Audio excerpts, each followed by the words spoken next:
Treed. By the time I'm over the fence, Goal has spotted me. She trudges over, low but determined, like an old woman, longing for her grandchild's embrace. When we reach each other, I put my head on her neck. You should be in the barn, I say. I peer over her to see if Lou is outside. The sky is rich with stars, like fresh black dirt sprinkled with tiny seeds. The moon hangs low, a cupped hand of silver water. Goal nudges me. I know this means she wants an ear scratch, so I do as I am told. Tears warm my cheeks. A door slams. I see Lou heading to the barn. I crouch low beside Goal. I don't want Lou to see me crying. She will be coming to get Goal, and I must hide. The field is empty. There's nowhere to go but the big tree. I dash over and clamber up easily. It's a good climbing tree. High up in the tangle of branches, I watch the cars charge by like a herd of panicked animals.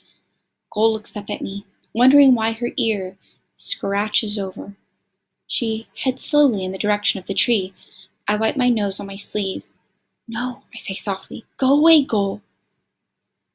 She settles in under the tree and stares up at me like a motherless puppy. I'm so high I should be able to see forever.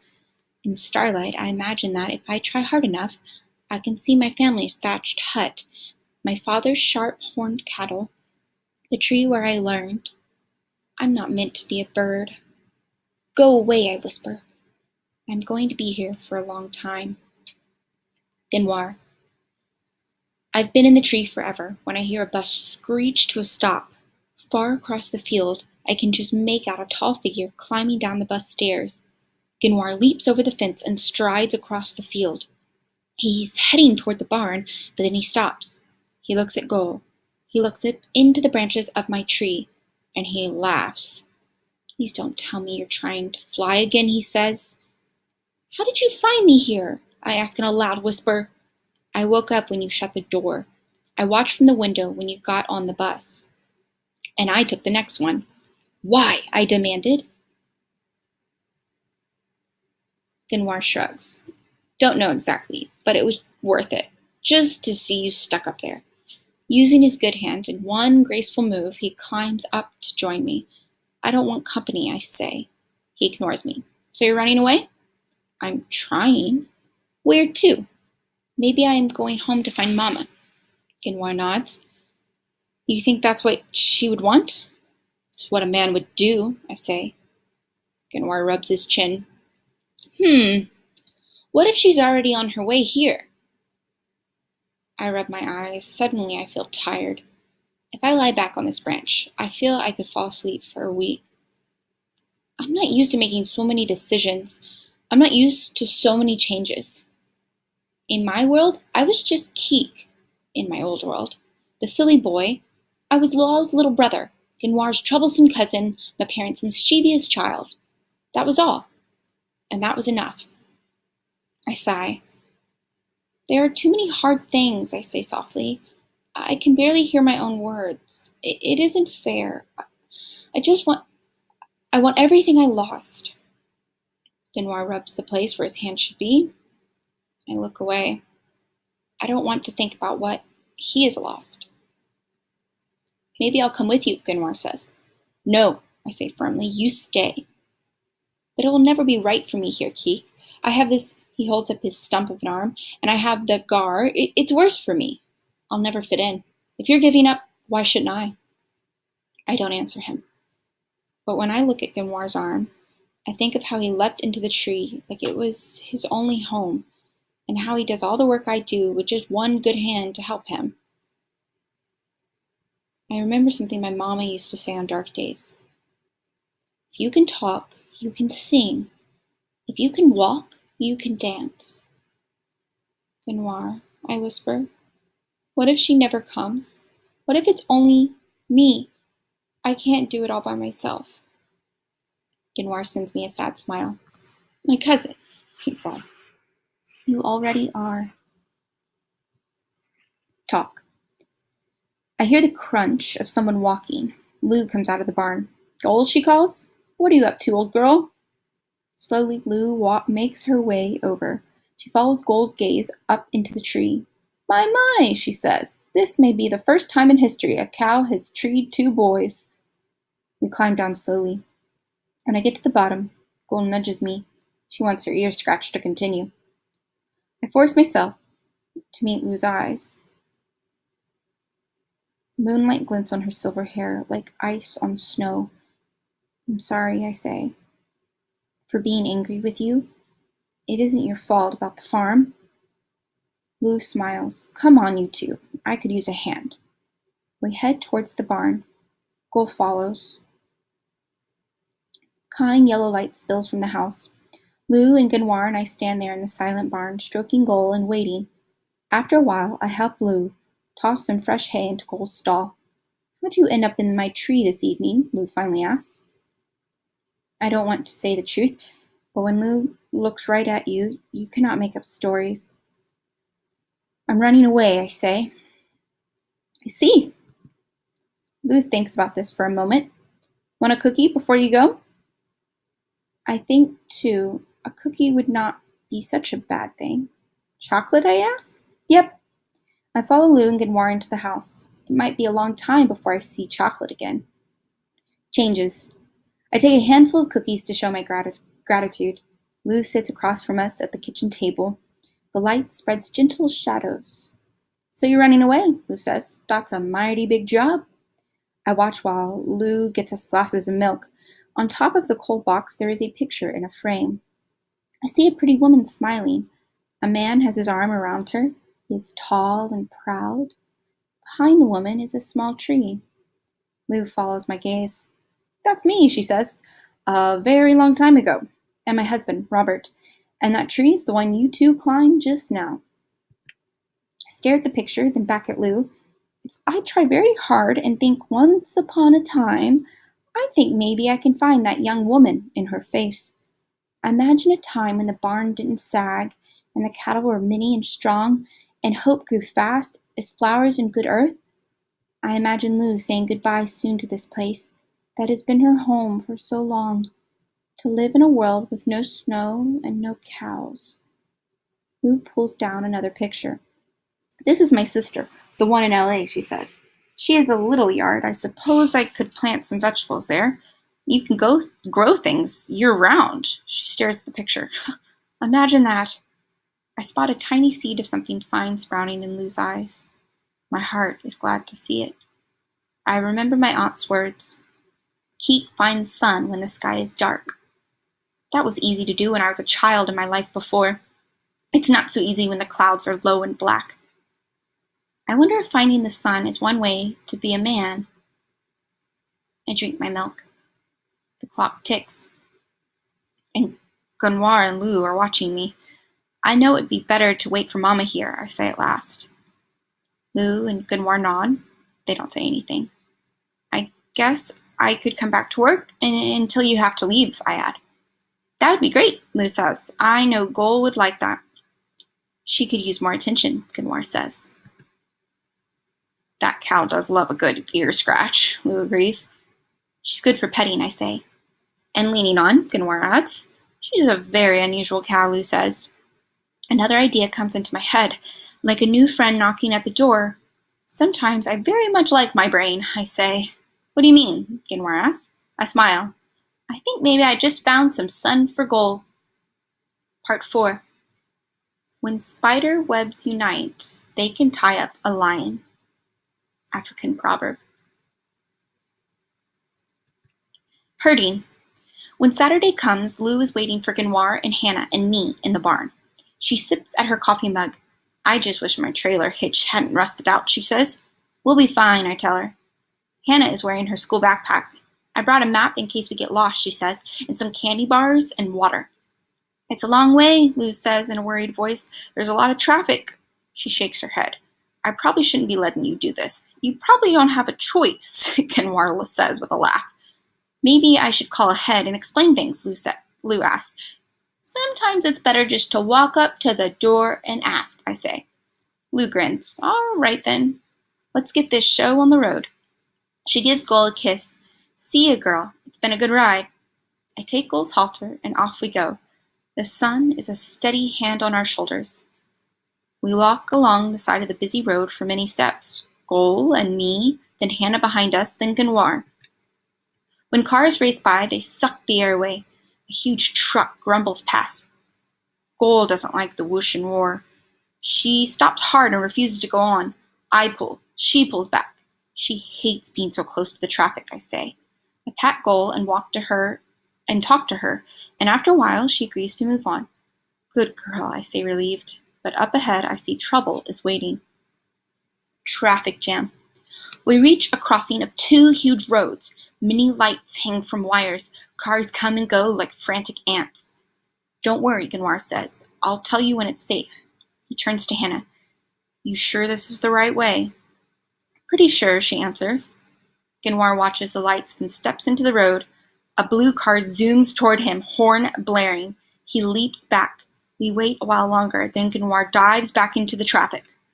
Come on, he waves his hand, and hurry. We cross 3 lanes of cars and come to a thin strip of land covered with grass and tiny purple flowers. We've still got 3 more lanes, Gunwar says. But Gol has decided. The purple flowers are a tasty treat. She grazes happily while I yank on her harness. Hannah pushes Gol's rump. Come on, girl, Gunwar cries. The light turns yellow. Hurry, Hannah yells. Gol glances up to see what all the noise is about. She chomps down one last bite, then she ambles out into the road. The light turns red. We are in the middle of a sea of cars. Honking and shouting hurts our ears. Gol looks at me as if to say, why is everyone in such a hurry? Hannah and Gunwar push, and nobody moves. Gol has come to a stop, and so has all the traffic. Cops. We are surrounded by cars, but no one is moving. It looks like the parking lot at the mall. Only everyone is grouchy. If you don't get the cow off the road, she's gonna be lunch meat, kid, a man screams. Look, Mommy, a little girl points out her window. Is this a parade? Heading slowly toward us, I see bright lights of red, white, and blue. Great, Gunwar mutters. Cops. The car with lights gets stuck in traffic too. A woman and a man in blue soldier clothes make their way through the knot of cars. They have guns on their hips. What's going on here, kids? The policewoman asks. My cow won't move, I explain. It's hard to take my eyes off her gun. Some reason your cow is in the middle of 6 lanes of traffic on a busy Saturday, the policeman asks. We're going to the zoo, Hannah says. Gunwar covers his eyes and groans. The police people can't decide whether to smile or frown. Their mouths are all mixed up. You taking her to see the animals or be one of the animals? The woman asks. Hannah clears her throat. She's going to be a new exhibit. Who's going to pay to see this bag of bones? The man asks. She's going to be in the petting zoo, I explain. She likes to have her ears scratched. Go on, try it. Not me, the policeman holds up his hands. I want to get close to one of these. I'll get a value meal with fries. The policewoman holds out her hand and reaches for Gol's ear. Gol leans into her. She likes me, the woman says. Horns blare. Nora, we got to focus here, the policeman says. She might move now, I say. We'll push and maybe you can pull. This is definitely not part of my job description, the man mutters. We get into position. 1, 2, 3, Gunwar cries. Move! Gol looks behind her. She's pouting a little. She can see she is surrounded. Slowly she inches forward. Bit by bit, we cross the rest of the road. Cars begin to move again. Some people who drive by use words I haven't learned in ESL class yet. It's very dangerous for you kids to be doing this, the woman says. When we reach the other side, why isn't she in a trailer or something? Who owns this cow anyway? Lou gave me custard, I say proudly. The police just stare. Custody, I correct myself. I pull out the piece of paper Lou gave me. The man examines the paper. He sighs. Well, it's just a few more miles up the road. I suppose we can give you an escort. I don't know what this is, but I can tell that Hannah is excited. Would you keep your lights on, she asks. Lights, but no siren, the woman agrees. We begin our slow, strange herding down the edge of the highway, followed by the police car. The red, white, and blue lights remind me of the America flag. I feel like the president. If only Lual could be here, I say to Gunwar, and we laugh, a good, long laugh. Zoo. The zoo workers are a little surprised to see one cow, 3 kids, and a police car show up at the ticket booth. They call their bosses and say, "Come quick." The zoo bosses are even more surprised when I tell them Lou and I are donating gold to the petting zoo. "Just try scratching her ear," I say. "She loves it," adds the policewoman. The main zoo boss is tall and thin and has a shiny head like an apple at the grocery store. He reaches out for Gull's right ear. Gull makes her happy cow face. Her eyes are far away and full of peaceful thoughts. "You are a charmer, aren't you, old girl?" says the man. "The petting zoo needs a cow," Hannah points out. "And she's free," Genwar adds. "The owner is donating her, even though she could sell her and make a fine profit." Everyone looks at Genwar. He shrugs. "Figured it was worth a try," he says. "This is a very kind offer," says another zoo boss man. "But this isn't how we do things usually, kids. There are meetings and requisition forms and veterinary exams." Gull rests her head on the shoulder of the apple-head zoo boss. I can see that she is very tired from her adventure today. "She's awfully affectionate, Harold," the man says, and they make a point. "We are in need of a cow. I was hoping for one a little less geriatric," Harold replies. Gull blinks her long-lashed eyes, and Harold smiles. "Oh, what the heck," he says, and once again I see that heck is a very good word. "Why don't we send her over to the clinic and have her checked out?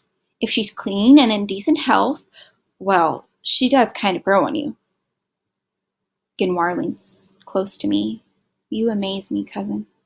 Hannah kisses Gull, and Genwar pats her flank, and I stroke her neck and whisper in her ear, and then off she goes to her new land to begin again. The police drive us home in their car. They keep the lights on and even play the siren once. "What did you whisper to Gull?" Hannah asks when we return to Lou's. I grin. "I told her if she can moo, she can sing." Epilogue. 15 months later. A sandstorm passes, the stars remain. African proverb. Homecoming. The airplane floats in one by one, but each one is the wrong one, and we wait and wait and wait some more. Genwar and his new girlfriend and Dave and my aunt sit on the plastic chairs and talk. Hannah stands beside me as we stare out the wall of glass. We know enough to be quiet. In the pocket of Hannah's jeans, I see part of a white envelope covered in curly blue letters. I smile. Hannah carries it with her everywhere. I know how that is. It's fall, and the trees are wearing red and orange coats to fight the icy nights. I think about the trees, the flowers, the brown grass in the fields. They can all be patient, certain that spring will return. They don't have to hope, they can be sure. Hope is a thing made only for people, a scrap to hold on to in darkness and in light. But hope is hard work. When I was a child, I hoped to fly. That was a silly, easy wish. Now my wishes are bigger, the hopes of a man, and they take much tending, like seedlings in rough sun. Now I hope to make my new life work, to root to this good, hard land forever. At last the time comes, and the door opens, and people pour out, but no one is the right one.